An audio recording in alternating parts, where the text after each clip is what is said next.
Deixa eu só atualizar aqui, que eu acho que está indo. Foi. Foi sim. We have 43 waiting the YouTube assessment. Alessandra, pode dar ok. Opa, já estamos no YouTube. Ok? Ok. Bom. Olá, boa noite. Estamos todos aqui hoje no YouTube, pela ABRAFITO. Tá tendo uma microfonia, você tá ouvindo? Agora melhorou. Para mim, ok. Tá ok? Tá, para mim tá legal. Nós vamos introduzir hoje, vamos começar, né? Primeiro dando boa noite a todos. A gente vai poder se comunicar aqui pelo chat ao lado. E eu gostaria de introduzir, nos apresentando, né? Então, eu sou a Alessandra Ottoni, eu sou presidente da ABRAFITO DF, e aqui está presente conosco o André Maia, que é o vice-presidente da ABRAFITO DF, Wagner Martins, o nosso coordenador técnico da ABRAFITO DF, Roberta Sampaio, nossa secretária da ABRAFITO DF, e mais um membro que tem o Allan. Já ele deve aparecer por aqui, tá bom? Tava dando plantão, já ele chega. Então, eu vou introduzir o Allan. Hello, Allan. Welcome to our webinar today.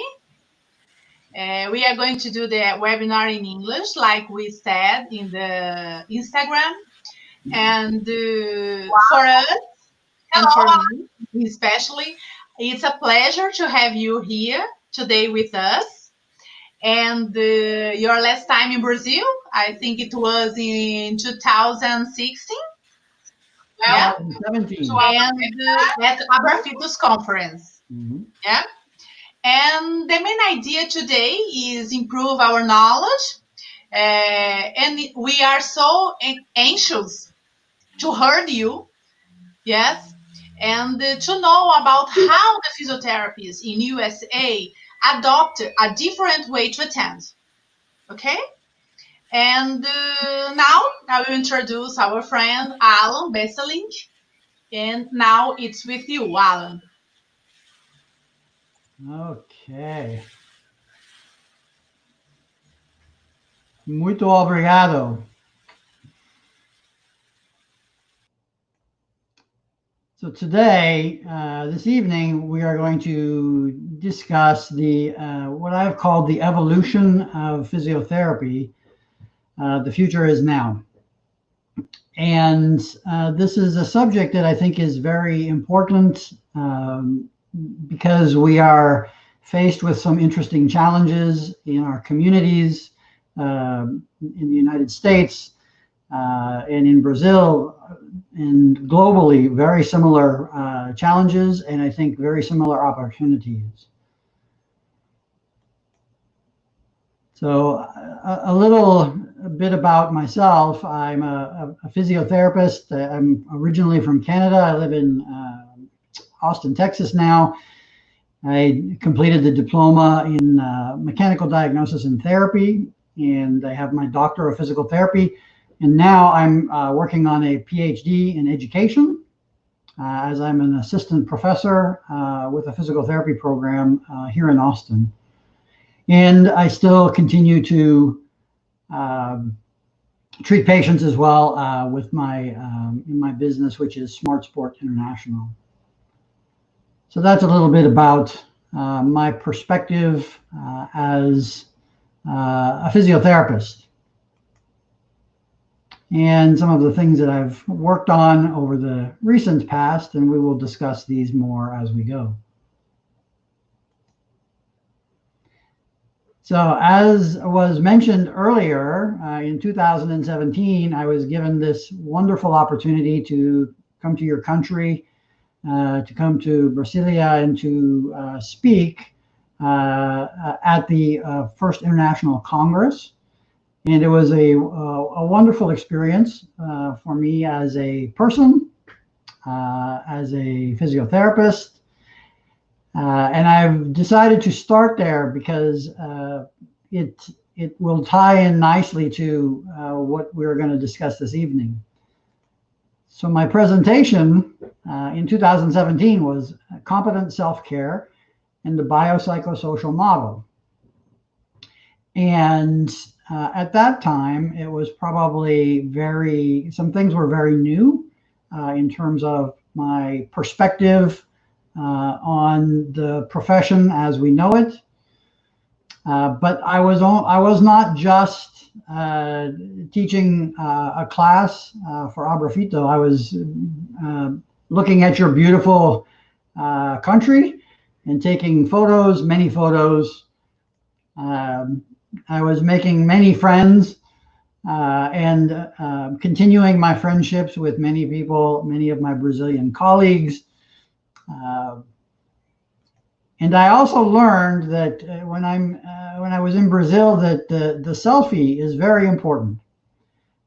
So this is probably one of the few selfies that I have of myself from my trip or ever in front of that lovely sign in the background.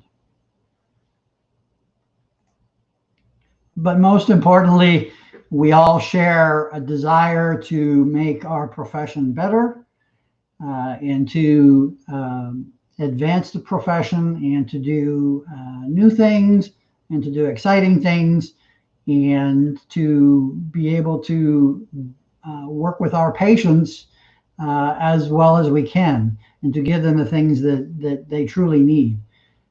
Those interests in my country here, in the United States and in Canada, my home, are no different than your goals and the goals of physiotherapists around the world. So now, 3 years later, I would say that we are at a very challenging crossroad for our profession. I think that it has been there for quite some time, and I would say that in many ways it has probably been there since I was last in Brazil in 2017. I think that many of the challenges have remained. We will discuss the challenges and we will discuss the potential for much better solutions. So this is really an extension of some of the things that I discussed in Brasilia 3 years ago and hope to be able to expand on in the future. So I think that we have to look at physiotherapy from three different perspectives this evening. One is the COVID-19 era that we are in. Certainly a difficult challenge for both of our countries. Sadly, the United States and Brazil are two of the worst countries for this pandemic, which makes it very difficult for our healthcare systems for both. So we're in very similar conditions in that regard. And then I've looked at this in the pre-COVID-19 era, or what I have called traditional physiotherapy, and post-COVID-19. What does the future hold?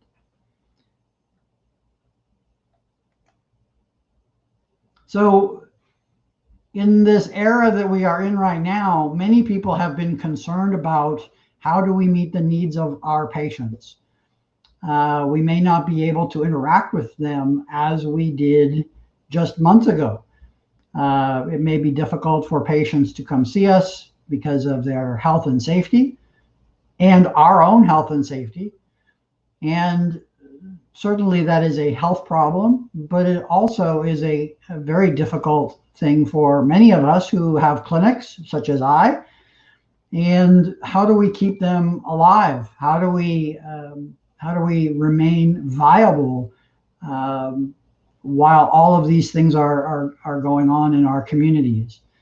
And so we've seen, certainly in the United States, this rapid development, rapid emergence of what we call telehealth or telemedicine. It seems to be something that has allowed many people to continue to have access to care. It has allowed many people to stay in business. So this has kind of given us an opportunity to see the world differently from the perspective of using telehealth to be able to connect with our patients.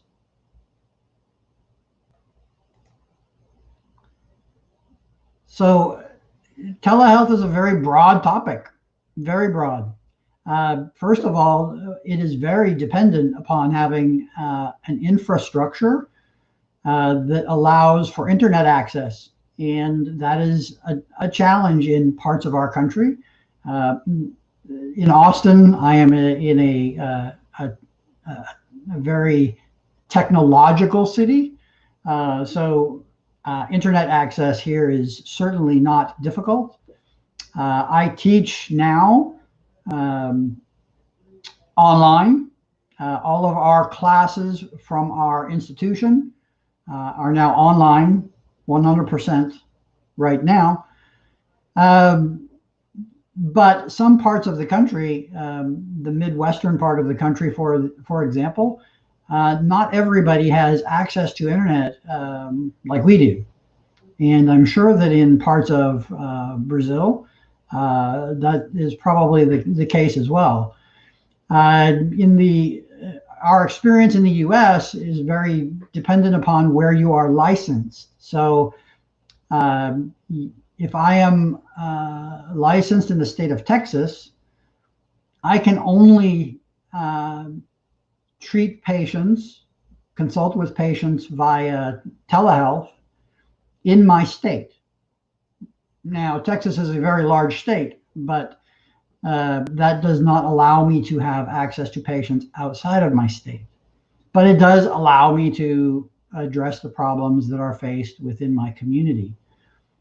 Initially, reimbursement or payment was very difficult for many because insurance was not initially covering it as an equivalent to clinical practice.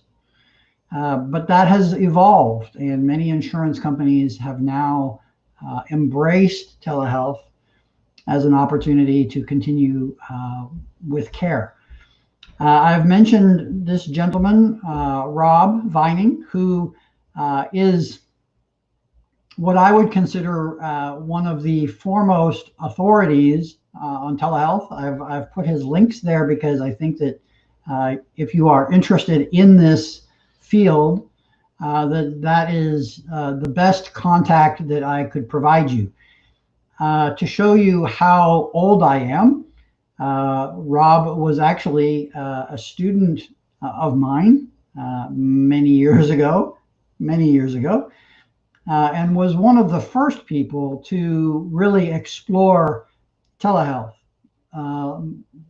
15 years ago, before it was something that was much more common. Now it's very common because we all have web cameras and we can meet online as we're doing this evening. So Rob is a very well educated in the field. His experience has been tremendous, and he has been a leader in our country, and I think globally, in the telehealth field. So I would suggest that he would be a great person for you to connect with. He has a number of there are a number of links there. He is also runs a Facebook group for telehealth. So he would be a very good contact person for you. So we find that when we were trying to use telehealth, certainly it changes how we have a patient encounter or a patient visit. It requires you to have very good communication, to be able to listen and to be able to communicate effectively. It requires you to be very good at education and being able to teach patients, because you can't lead them through something in the clinic. Now your words or your actions in front of the camera may be all that you have to be able to have the patient understand your goal of an exercise or an activity. I think that telehealth really involves more mentoring, where you are guiding the patient. Instead of doing things to the patient, you are involved more in guiding them. And it also involves more dialogue, continuing to have effective interaction and timely interaction when the patient needs it. And that may not be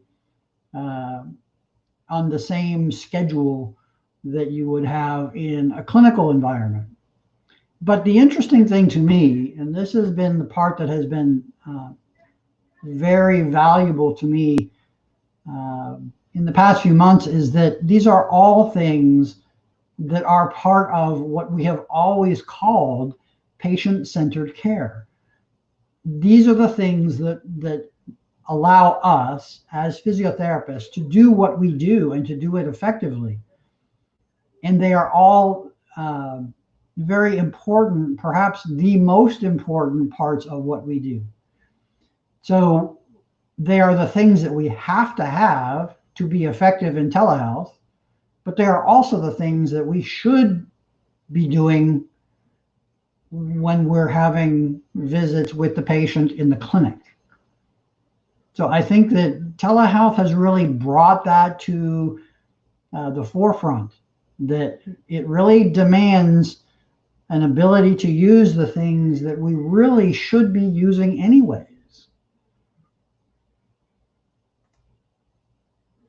So there is an interesting thing to this, because when physiotherapists have been faced with the challenge of needs of the patient, when we have been faced with the challenges of our clinic surviving economically, being able to have a clinic and be able to run the clinic and pay for our staff and all of these things, we find a way to make it work. That is the way physiotherapists are. And I use this quote to be a reminder that there is not a failure. There is only the opportunity to learn from the experience. And we have learned a lot from the opportunity that we have had with this difficult time that we face. I think that we have learned many things. One is that even if you're using telehealth, patients do get better. They get better with instruction. They get better with education. They get better with dialogue and mentoring. It is an incredibly time-efficient strategy. You may not have an hour visit. You may only have 30 minutes. That may be more effective for the patient. That may be more effective for the physio. It can be more cost-effective, certainly because of how you are offering your services. All I need to offer my service right now is an internet connection and a webcam, and that's really it. There is a great deal of flexibility that we have in terms of scheduling. If you are trying to see patients that are a long distance from you, perhaps in a different time zone, then you could have a much greater flexibility to be able to see patients when they need to be seen. And I think the most important piece is that it forces us as physiotherapists to be evidence-based, because many of the things that we do that are demanded of us in this environment are things that are evidence-based. And that is a very important theme that we have learned from this experience.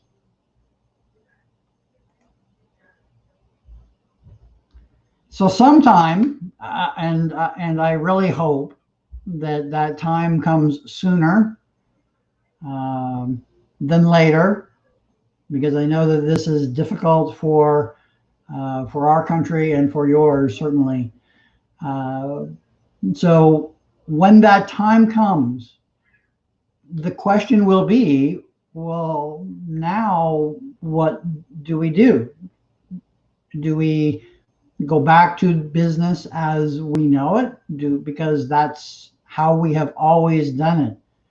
Or is this an opportunity for us to make lasting change, to make changes in our profession that are actually better for the profession and better for our patients and more aligned with the things that are evidence-based? And I think it's a great opportunity.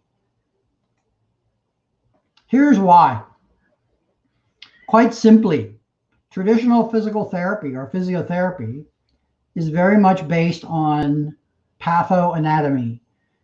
However, the scientific literature indicates that normal is a very broad range when it comes to anatomy. And as an anatomy instructor, when we do dissection, there is a very broad range of what is normal. So many conditions that we see in the clinic are not pathology. They are just impaired function. Traditional physiotherapy has often been built around manual therapy that requires hands-on, which can be valuable, but also may be causing the patient to be passive and dependent. I would suggest that perhaps many clinics do not employ evidence-based care. Certainly, we see that in this country. Not all clinics are equal in that regard. And much as I said in 2017, we talk about the biopsychosocial model, but do we really apply it? We talk about it, but do we really employ strategies that utilize it, which puts the patient at the center of their care? And I think that the biggest problem areas in terms of what we have done are two. One is the global burden of disease. And this is a study that was in the Lancet journal, and I believe it's probably 3 or 4 years old, must be 4 years old now, at least, where they looked at disability that was caused by conditions around the world. And they found that low back pain is the #1 leading cause of disability globally. So here's the interesting thing. There are at least 30 countries in the world that have done clinical guidelines for low back pain. It is well researched, very well researched. And what have we found with all of those clinical guidelines? Much the same in every country that has done them, which is don't do things that hurt, do lots of things that don't hurt, get moving, don't lay in bed, and maybe some Tylenol or acetaminophen, and that's it. And sadly, we use many different strategies of care. Many are very poorly based in evidence, and disability is not changing. So for all of the things that we do, we're not changing the problem, if at all. So my question to everyone is, does that indicate that we have been successful with what we've been doing to this point? And my suggestion to the group is that we have not been successful. We have been modestly successful. We help patients get better. We help to guide them. Some of our interventions are more helpful than others. Sometimes it's just listening to the patient and talking to the patient that allows them to start getting better. But in the big picture, are we being successful as a profession in doing what we want to do, what we want to accomplish? And I really don't think that we are being as successful or have been as successful as we all hope we would be. So that being the case, we could continue to do more of the same. We could continue to go back to what we've been doing when we can and just carry on. But I would liken this to a map, in that our 2020 vision right now is the map on top. It's very local. That is Brasilia from the air. But perhaps our revision should be to stand back and take a much bigger picture, a much broader picture of what it is that we can accomplish as a profession.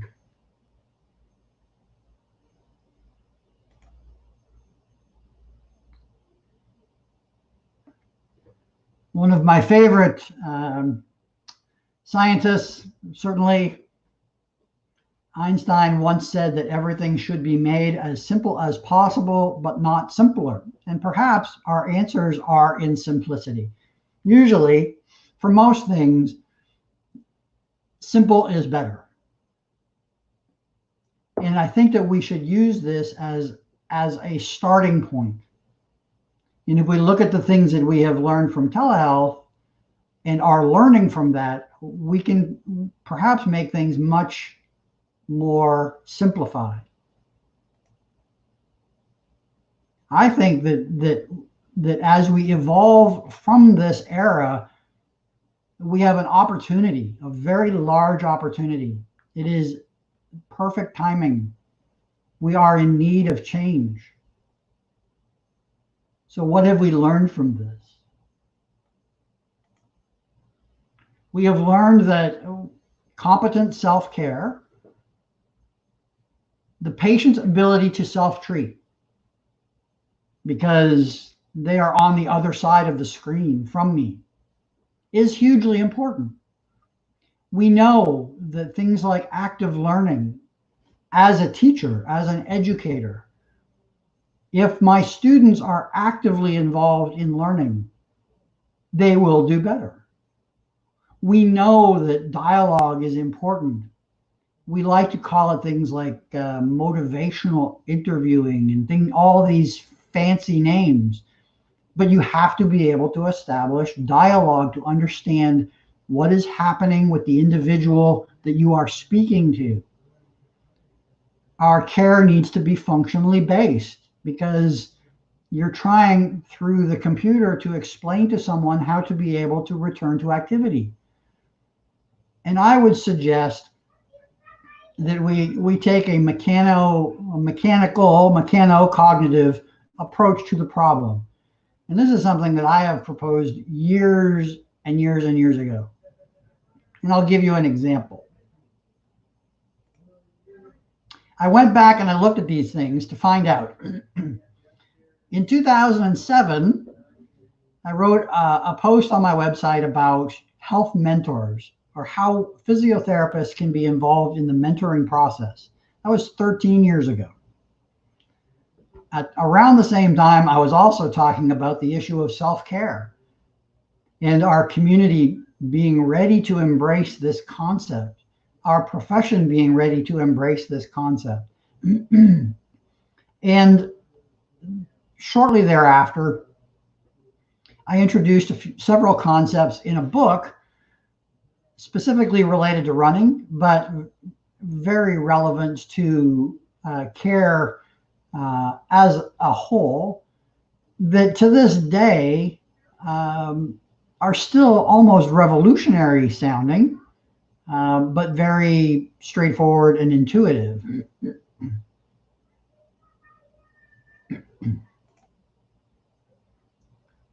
Our ability to get the patient oriented towards their own care.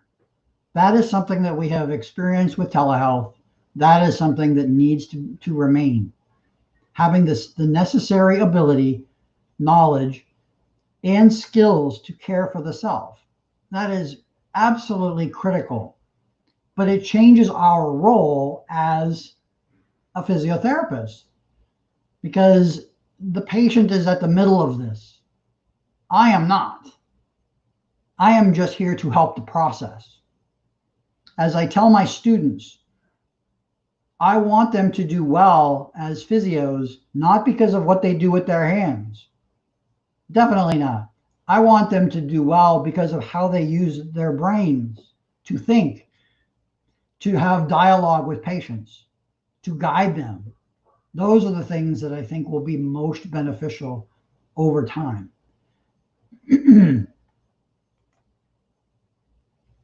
We have to understand the self. And when I say the self, we all have a self-image, how we see ourselves, our perception of ourselves, our self-esteem, and ultimately our self-efficacy.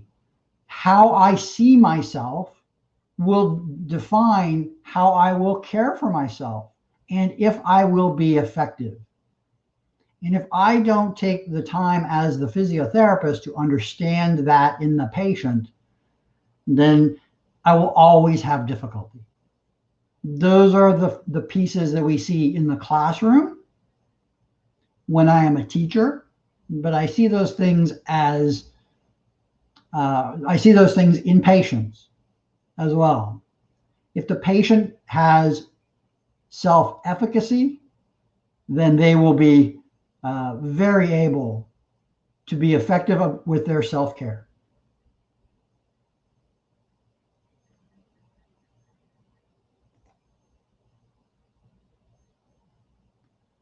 This idea of recovery-centered training, or really a mechanical approach, a cognitive approach, stems from the work that I published years ago. It seems to be very slow to embrace, but that being said, the principles are why things like telehealth work well, because they involve educating the patient, educating the athlete. They are self-managing, and we are trying to guide them in self-management. And that is very different. It is a very different strategy from what we were taught. As a physiotherapist, I was taught that I was to be a fixer. I was fixing problems. But over the 30 years of my career, 32, I have found that I'm not really a fixer. I am a guide. I am here to guide, to allow you to be able to self-manage. And this is something that we understand with athletes, but again, we do not tend to apply very well to the general public and to our practice.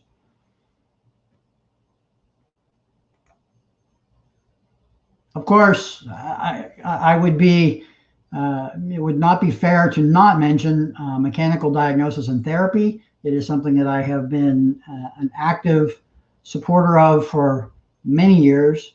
I did the diploma program in 1998 when there were only 151 diplomats in the world. Now we are at around 450, I believe, and several in Brazil. And this is an approach to care based on self-care. And this is really one of the things that caused me to see my practice differently. Robin McKenzie provided us with an approach to musculoskeletal problems that was very much oriented towards the patient's ability to self-treat. And at that time, certainly when I first went to a course in 1994, I wasn't quite as aware of how important that was to our healthcare system. I wasn't aware of how important that was to solving the problems of global disability. If you look at the other causes of global disability, you're looking at problems like obesity, heart disease, diabetes, all conditions that we can work with very well, all conditions that involve education. They involve mentoring, they involve guidance. They do not involve hands-on to care for the person. So I truly believe that Robin McKenzie was a visionary, but I think that his visionary approach in the future will be seen in terms of what he understood about public health, more so than anything.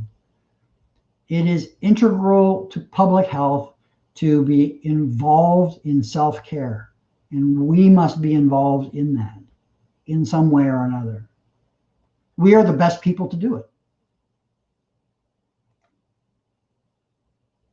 This phrase actually came to me not very long ago, and it was stated as PT is not a virtual occupation. Like, we cannot be in a virtual environment. And I would ask, why not? Why do we have to think within a clinic? Why do we have to think within a hospital?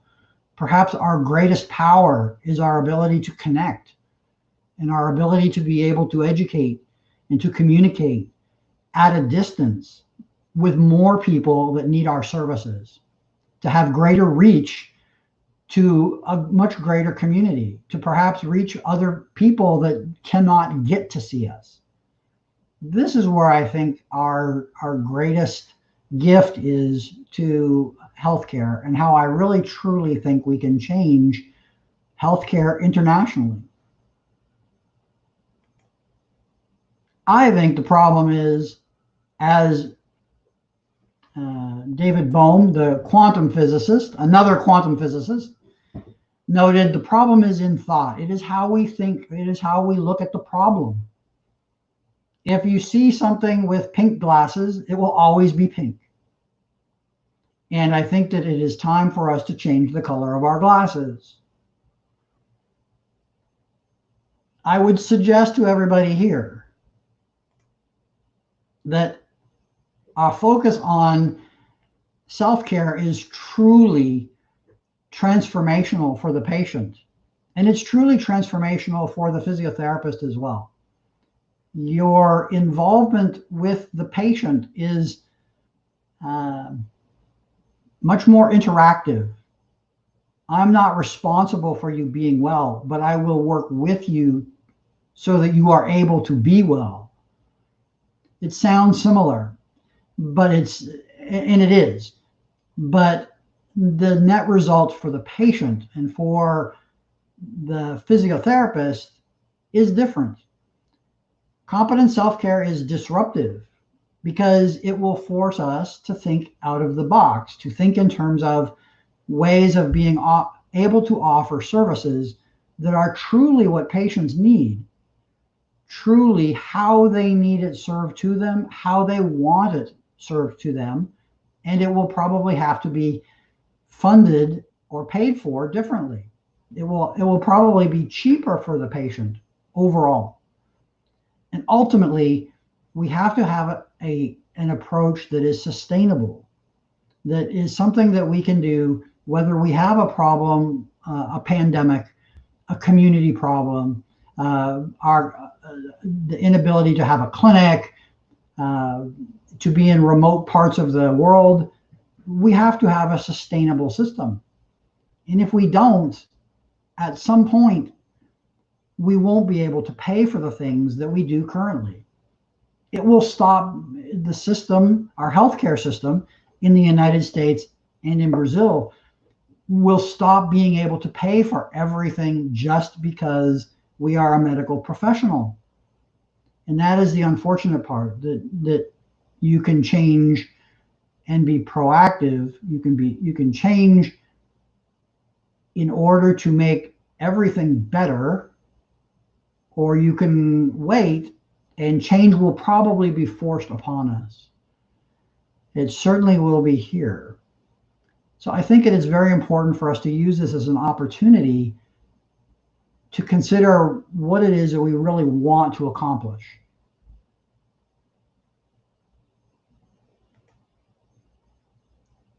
From where we started, I would suggest to you that we have an opportunity.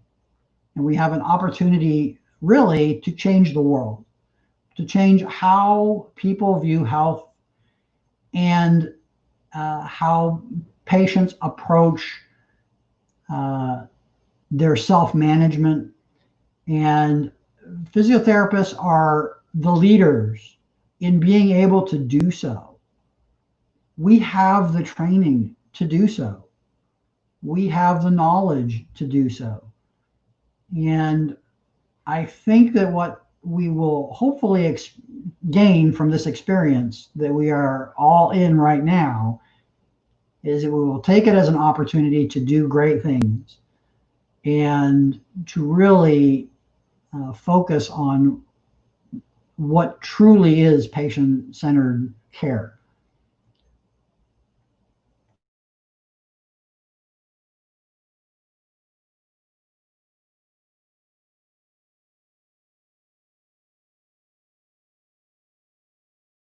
Is be the change.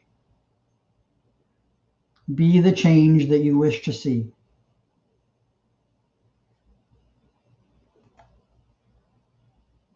Muito obrigado.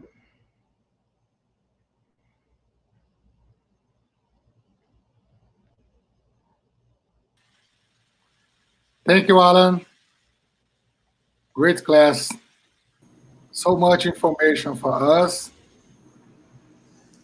And now we have a question from... I've been waiting all day for questions. Yeah, it's now, man. It's from Brenda. Allan, do you think that patients with more acute injuries may feel harmed in some way by telephysiotherapy compared to conventional physio due to the lack of anti-inflammatory research in the clinic?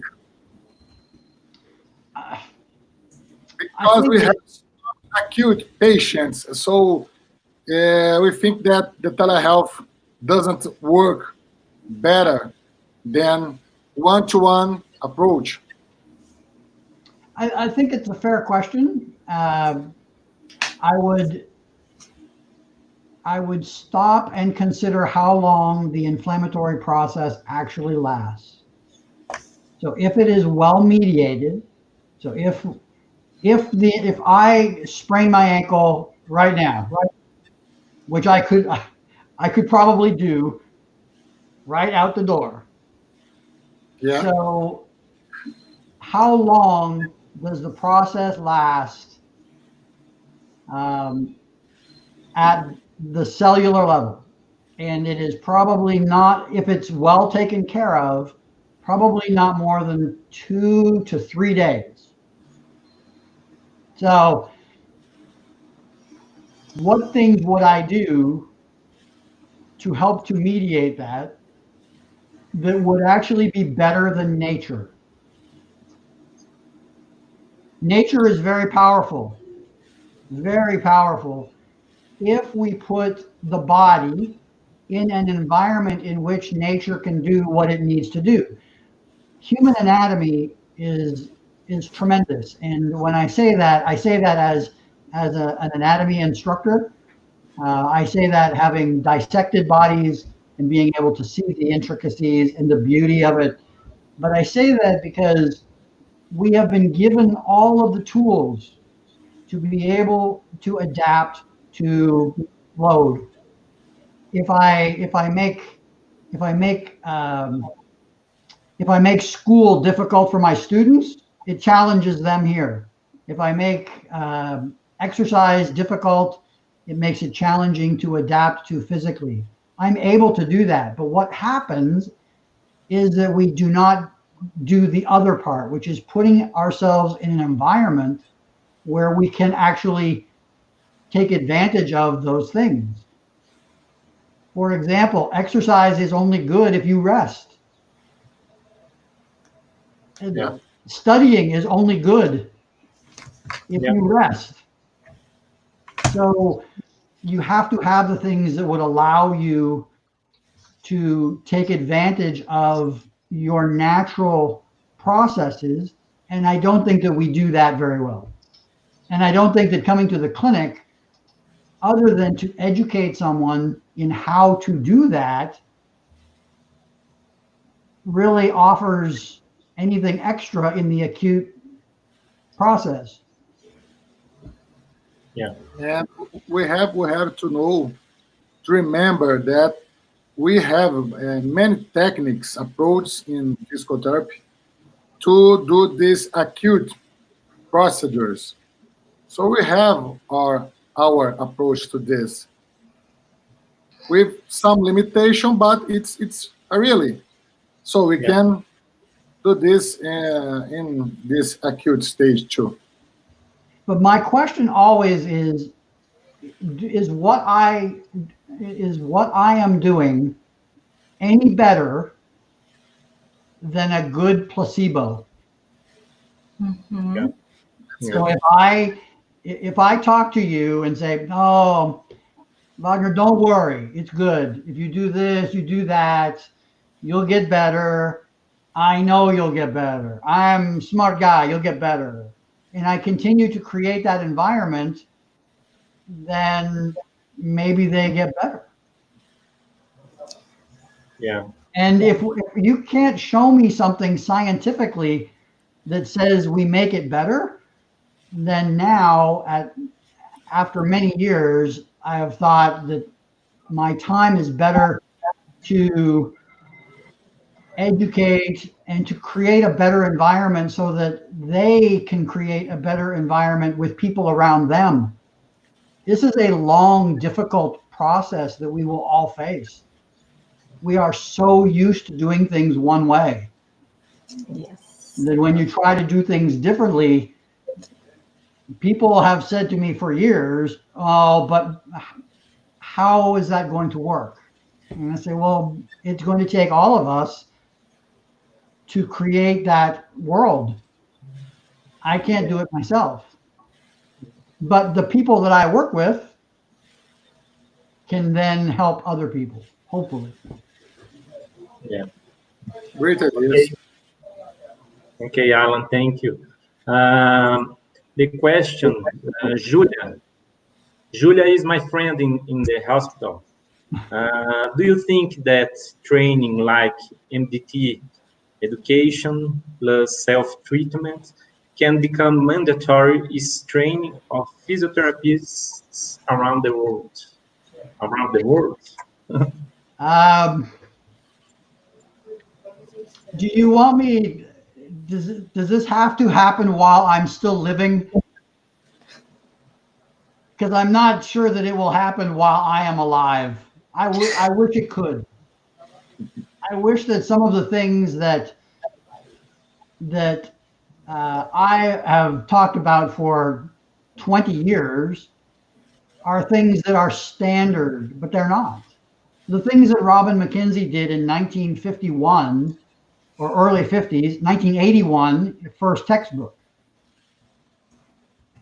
I did a study, I did a survey internationally in 1994, asking physiotherapy programs, who do you think is the most important author that students need to read? And then asking them, what do you teach in your curriculum? They said to me, 1994, that Robin McKenzie was the #1 author. #1, but they did not rate it very highly in terms of the things that they taught students because they think it's advanced. It should be the place that we start and then add layers on top of that. Teach students how to communicate better, how to interact on a psychological or a social level. But it all builds back to having the patient move. And I think that that's the thing that I would love to see. I don't think it will happen. Maybe that's just because I'm just not as optimistic now as I was when I was 25. Okay. Alan, I have a particular question. Do you think that is the time for physiotherapists completely developed skills for better communication with patients? I think that it's absolutely important. And I think that we don't spend enough time teaching people how to do that effectively. Interesting point. When I first started my clinic, which was in 2004, I set my clinic, my office, small office. I set it based on how I would sit relative to the patient. At the eye level or lower, and this way, to make it a team environment, to build rapport. All of that material is out. It's available. We just don't use it, and then we don't reinforce it. And we need to, because the most important thing that we have, and we are experiencing it right now, is our ability to communicate. It's absolutely critical, and that is one thing that you find in telehealth. You have to be good at communicating, and I think that those are skills that can be taught, that we can train people to do more effectively. My question is, do we have a plan for that? I think we don't have now. That's disappointing, because there is a lot of good literature to support it. Alan, the other Roberto Wagner. In telehealth, being able to make the chronic patients diagnosis of dysfunction adhere to MDT during the evaluation is easier for those who have more experience, or does make a difference? Experience will always help. I have been a diplomat for 22 years, and I think that now, as compared to 22 years ago, I think that there are a lot of things that I just do better. I think that the experience helps, and the practice makes a big difference. But I'm not sure that it has to be just practice in telehealth. I think that the more patients that you work with that have dysfunction, the better that you are explaining it. But they are also the people that really benefit from not having many visits. They are just the ones that need guidance.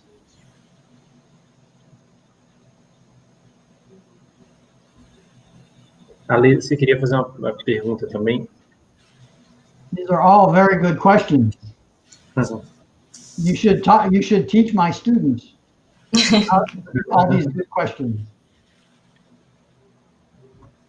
Ale, acho que você ia fazer uma pergunta também. Neuroscience. Yeah, I will do an specific for the company. So I have my question is, Alan, what were the criteria that you found most difficult for the insurance to be resistant to payment for the telehealth?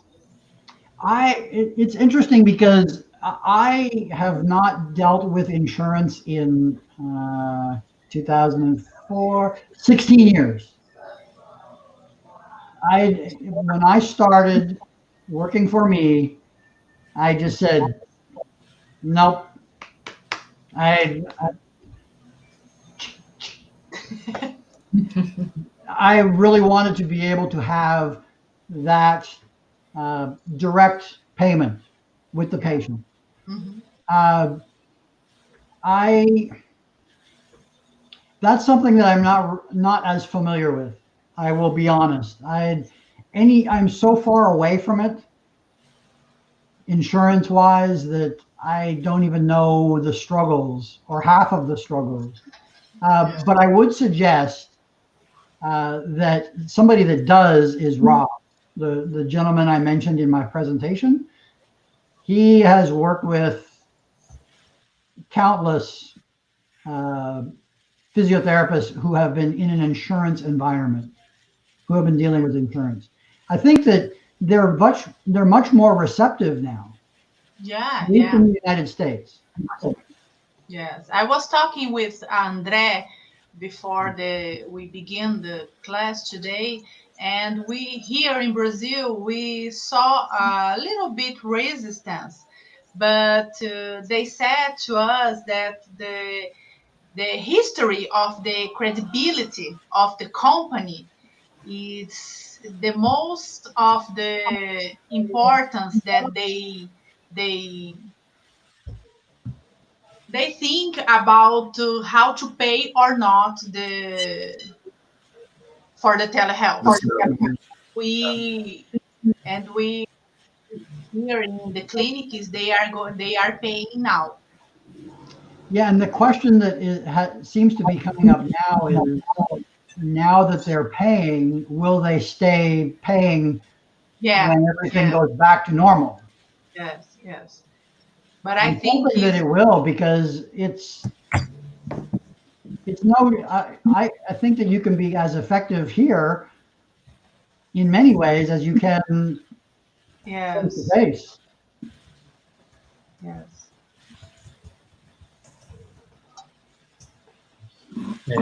More questions? Yeah. Wait a minute. The question, Milena. Sometimes patients who are treated in public health care in Brazil need to wait a long time to receive this treatment. Do you believe telehealth can help to end up this waiting time? I would think that it would, because if you have a connection, then you have the ability to address many problems that probably need our interaction. They need us to communicate with them. Think about all of the conditions that we see that really benefit first and foremost from education. Osteoarthritis, diabetes, low back pain, many examples of. There are so many conditions that would come up in a public health environment that would be very well treated via this kind of setup. And again, the sooner that we treat it, the better that person can be sooner. So now maybe a problem doesn't become a chronic problem. It doesn't have fear avoidance and all those things that we know are very difficult to address. Yeah, I can answer to that too. We are making a new model of care where the patients only go to evaluation and reassessment in the public hospital. Julia, my friend in hospital, fala, peraí, deixa eu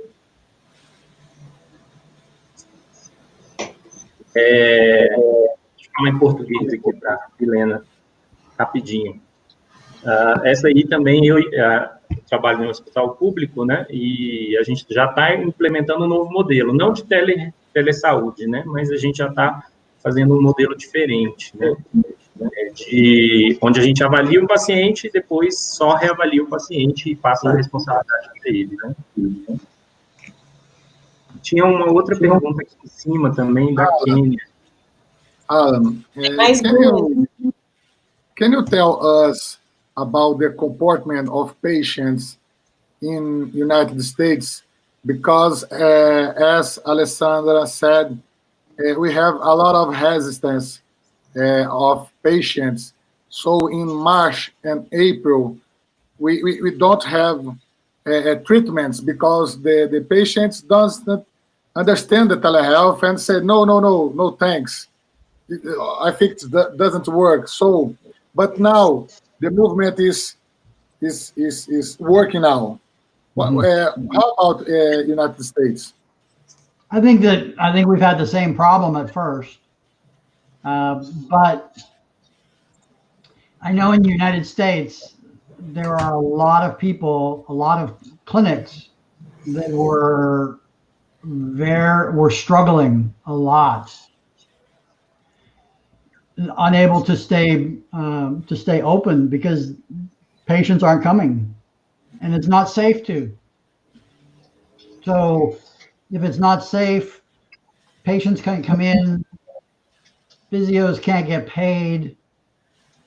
Now it's forced everybody to think about how to do this differently. The interesting thing is that it might be, I'm very hopeful that this will be the thing that will then allow people to see that this works. Like maybe people will just realize that the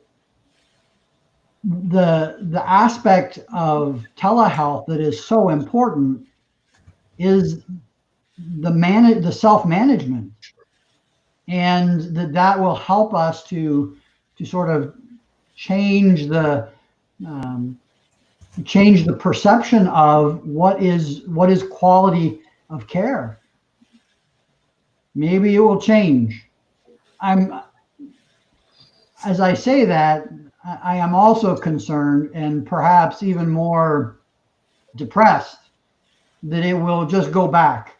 Like we will just do what we did before once everybody says there is no problem, there is no COVID, there is no whatever.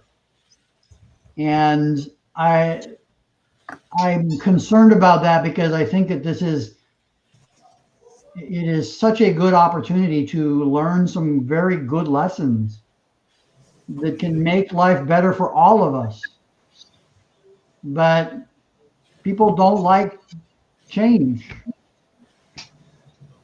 Most people will go back. Even all the people that are doing telehealth right now, I really think that many, maybe most, will go right back to what they know well, which is having them come into the office or the clinic and just doing things the same way. Andre, I think that the idea behind having a consultation to help decide if you should be in the clinic, should you go to the hospital, that would be incredible, because this is cheap. This is no cost other than my time. And then I might be able to say, based on this problem, maybe here are some things you can do now. But maybe I also say, I need to see you tomorrow. This is the perfect environment to do that. And then it gets everybody the care that they need in a way that they need it. And Alan, we have to be aware that in the future could be another pandemic. Mm-hmm. This is the first time in my lifetime. This is the first time, but in the future could be many. And the way things are here in Texas right now, everything has opened back up, but the numbers are going back up again. So in the fall next year, we may all be going back through the same problem again. You have to have a plan. Yeah. And it's a good plan. So I would agree. It's the first time I have seen anything like this, but that doesn't mean it will be the last. Yes. For all of us. For all of us. Teaching model. I am concerned, seeing Fernando's question here, I have the same concern about teaching. I teach gross anatomy, two semesters of gross anatomy. And in March, we moved everything online. Everything. One day I was in the class. The next day I was teaching here. And we found very good ways to teach. There are many great applications. There are many ways that I can interact with students here I can't dissect, but I can dissect virtually. There are applications to do that. I'm good now. I'm very happy with my teaching. But if we don't take the opportunity to learn from that, what will happen? When teaching changes back, everybody will go back to the classroom. We haven't learned anything. Online is a good way to educate people for some things, not for everything. No. But for some things, very good, very flexible, very easy to use for most people.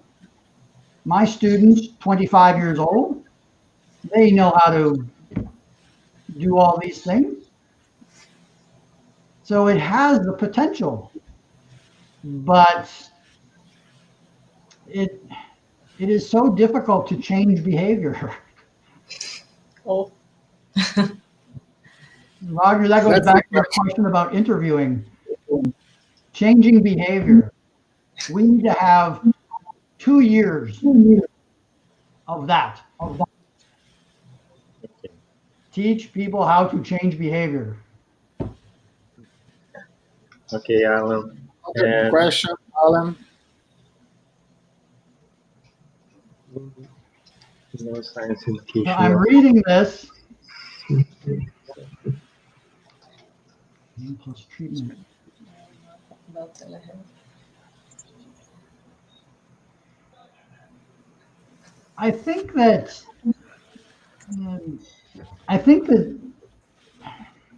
I'm not sure what your neuroscience. In Brazil? Do you use the phrase pain science? Education of neuroscience. Okay. Yeah. I think that Neuroscience pain education. And neuroscience pain education. Yeah. Okay. I think that for many people, this would provide a good platform in those types of conditions. There still has to be an active involvement.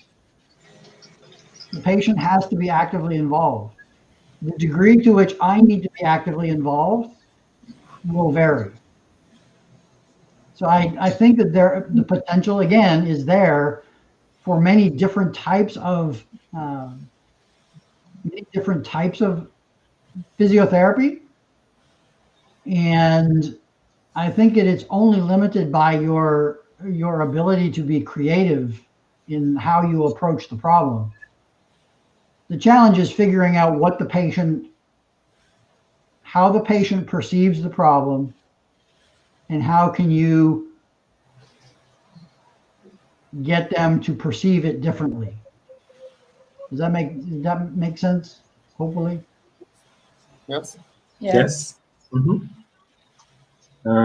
The other, Alexandre.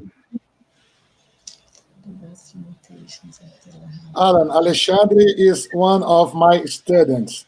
Now he is the 01 student. Good. He should get extra points. He has a lot of things. I don't know why he's here, but okay. He's a good student. I'll bet you none of my students are here. So you're ahead of me by one.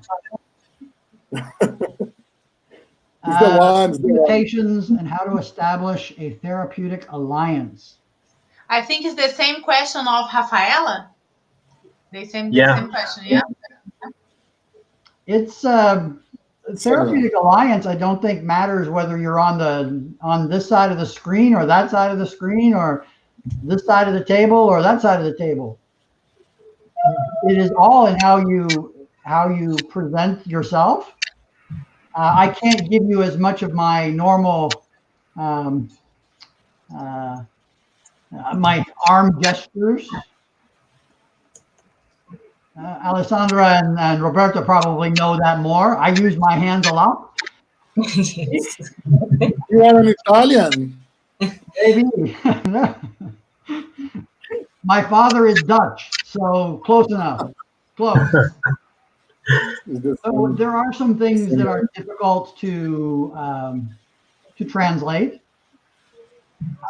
but communication, I think, has to be more effective here than it does face to face, because face to face, I can say a lot to you without saying anything to you.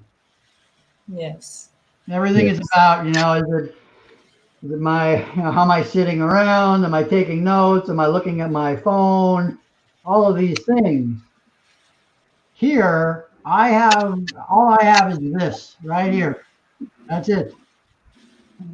I have my words, and I have whatever I can express here, and here, there's not much.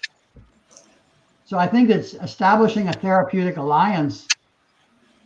Perhaps you miss the nonverbal communication, but I think it can be effective.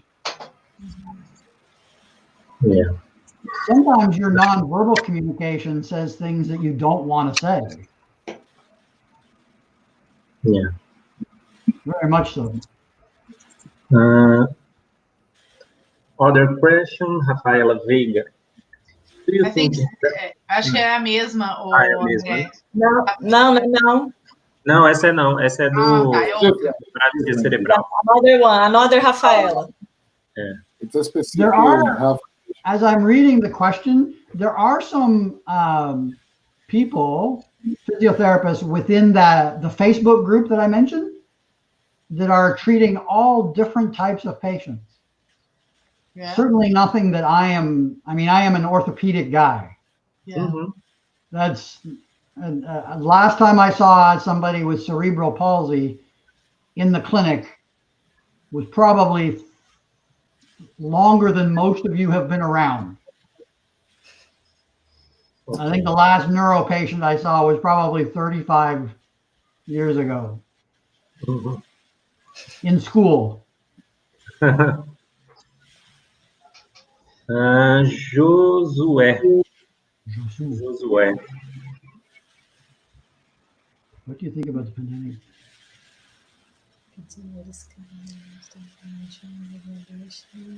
This is something that is this new generation prepared? And I deal with this every day. Okay. Students are very concerned. They are sincerely concerned because they feel like just doing their education like this is difficult. You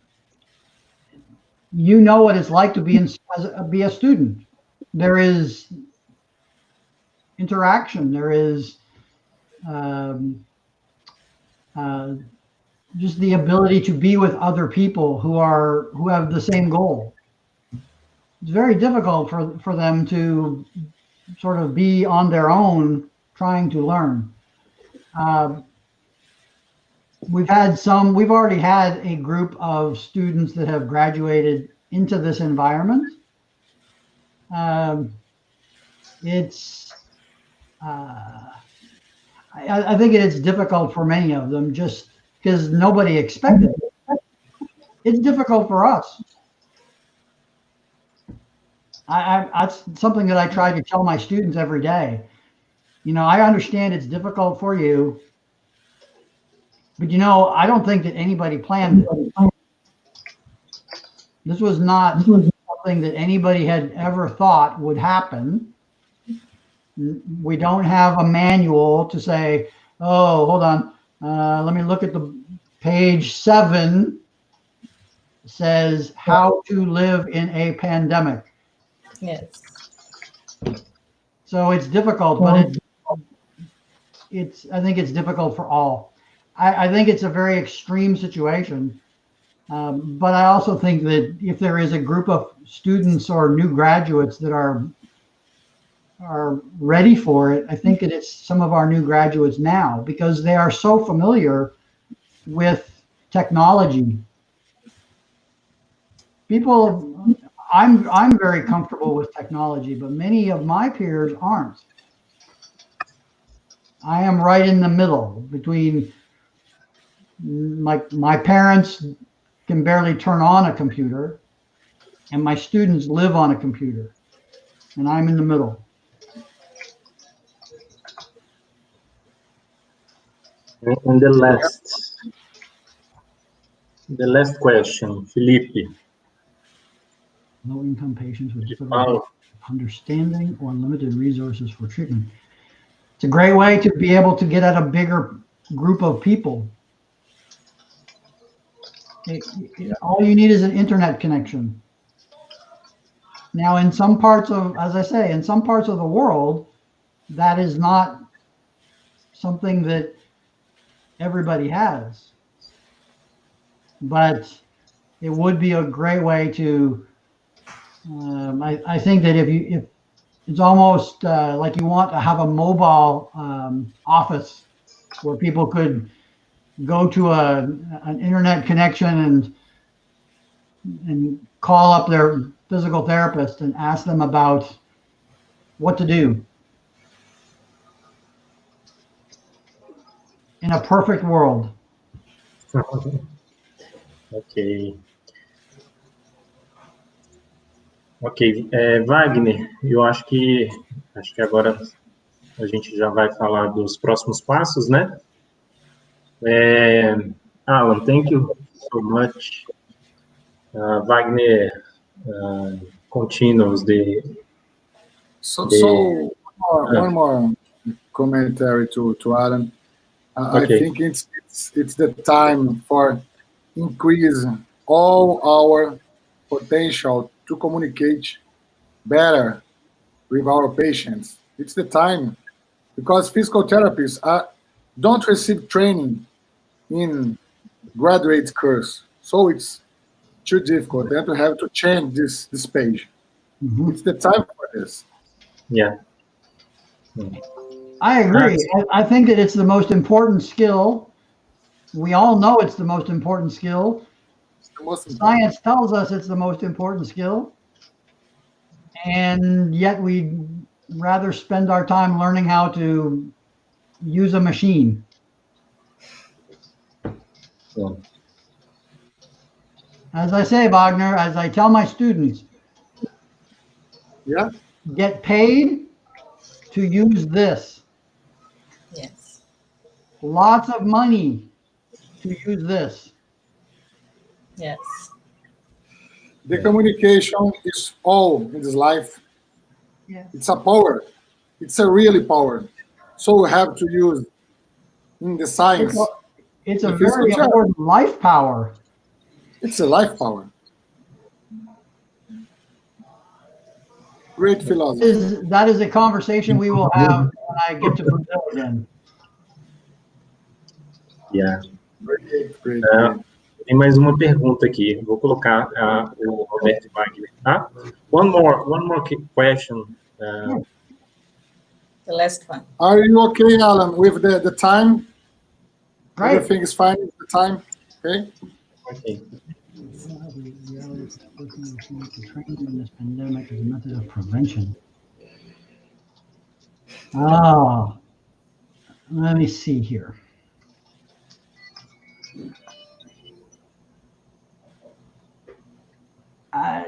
If I think about when I first started coaching athletes, coaching runners, coaching triathletes, I was not using anything like Skype or Zoom.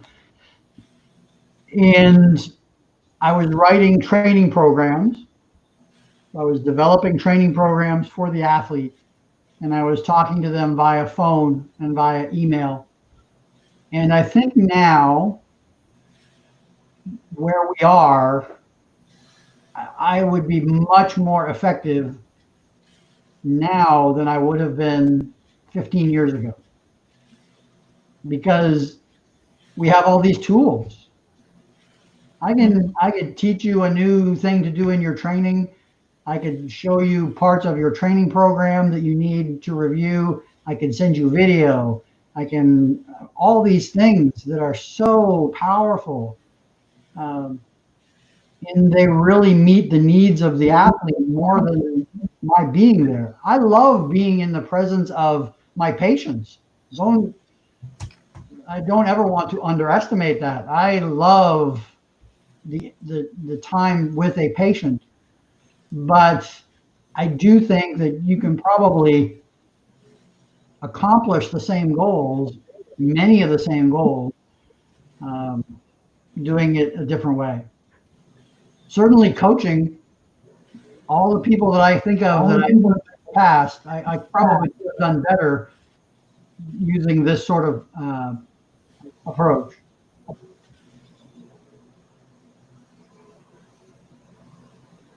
Ok. Very good questions. Ok. Very nice meeting. Rapidinho, a Milena me fez uma pergunta, eu vou responder pelo chat mesmo, tá bom? Aí só para você já dar sequência aí, Wagner. Tá bom. Eu consigo compartilhar a tela. Share screen here. Yeah. Pessoal, um minutinho só para apresentar para vocês. Alan, wait a minute here.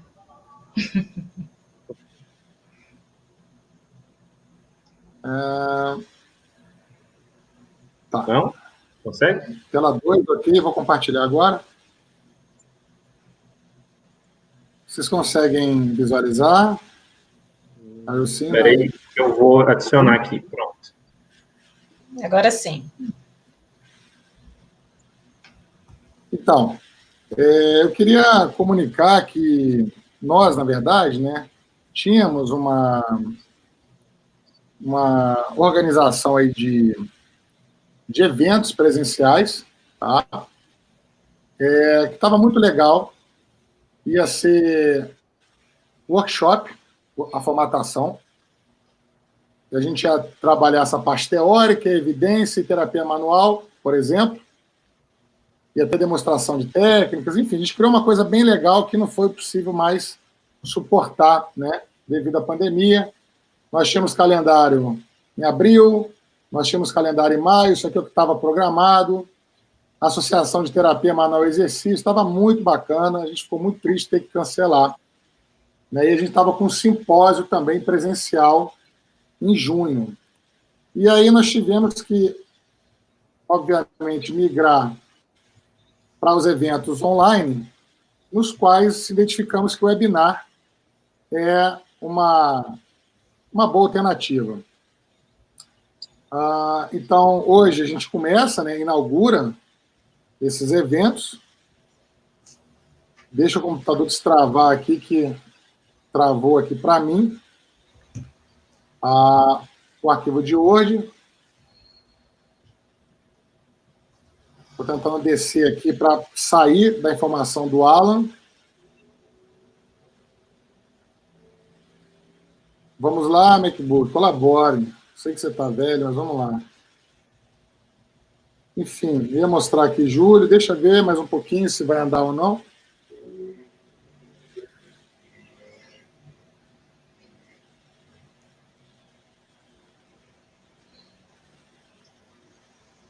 Já que você está lendo, Wagner, qualquer coisa você lê. Só. Não, é porque não está andando aqui, eu não estou conseguindo movimentar o arquivo do Word. Uhum. Para mim, é que vocês não estão vendo, o meu ícone aqui está travado. Enfim. Bom, se a gente até encerrar, destravar aqui o retorno, a gente pode, enfim, fazer alguns outros comentários, e aí eu retorno, mas eu posso avisar o quê? Vai ter mais webinar de junho, vai ter webinar de agosto, vai ter mais um webinar em setembro, outubro não tem, em novembro nós fazemos o simpósio online, tá bom? Então a gente mantém essa programação aí semestral adaptada, mas, né, com muita qualidade, desejando que tenha, né, uma boa aceitação e que propague bem os conhecimentos. Tá travado aqui, Alessandro, meu Word não está funcionando. Não, então, tem problema. Eu vou mandar para o e-mail, né, pelo Simpla, né, eu consigo mandar o PDF com toda a programação para todos. Ótimo, aí o pessoal já pode começar a agendar, se organizar. Ok. Isso, então, essa é a ideia, já divulgar tudo, a gente vai divulgar todas as datas prontas já. Beleza. Então, só para finalizar, eu queria agradecer também ao apoio da ABRAFITO Nacional, né, que, juntamente com a ABRAFITO DF, está realizando essa webinar.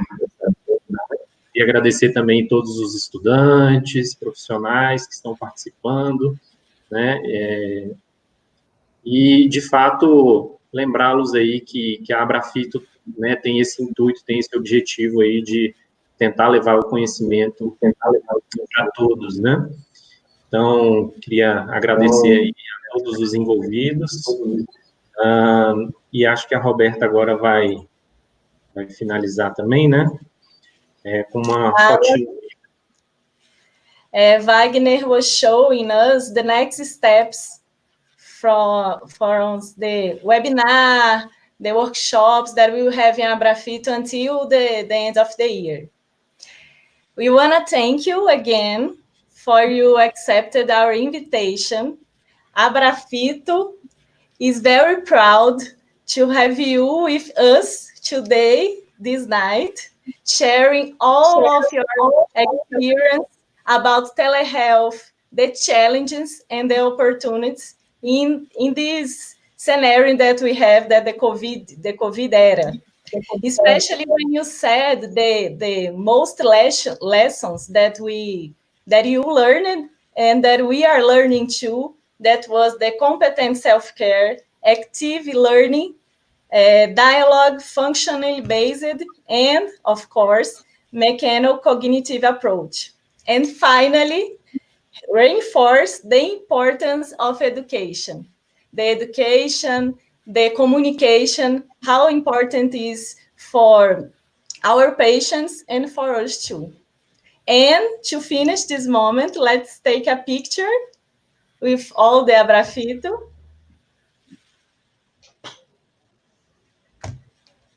Allan, you remember a student of physiotherapy from UNB that said to you a phrase? Do you remember the phrase? I do. Huh? Confia no pai. Confia no pai.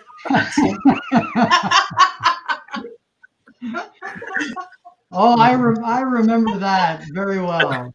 Confia no pai. Could we remember the student was a student from João Dorigan? It was Klaus. It was a good. Yeah, it was a good meeting, that Congress. Yes. Okay. Pessoal, muito obrigado aí pela participação. Fiquem de olho aí nos próximos eventos aí, o Wagner vai mandar para a lista do Simpla e a gente vai divulgar nas redes sociais também, tá bom? Eu vou finalizando aqui, então, nossa live com uma hora e meia, né? Então, vou dar um abraço aí para todo mundo virtual. Bye, bye. Thank you, Allan. Thank you, Alan. See you soon. See you soon in Brazil. In Brazil. Pós-Covid. Post-COVID. Bye, professor.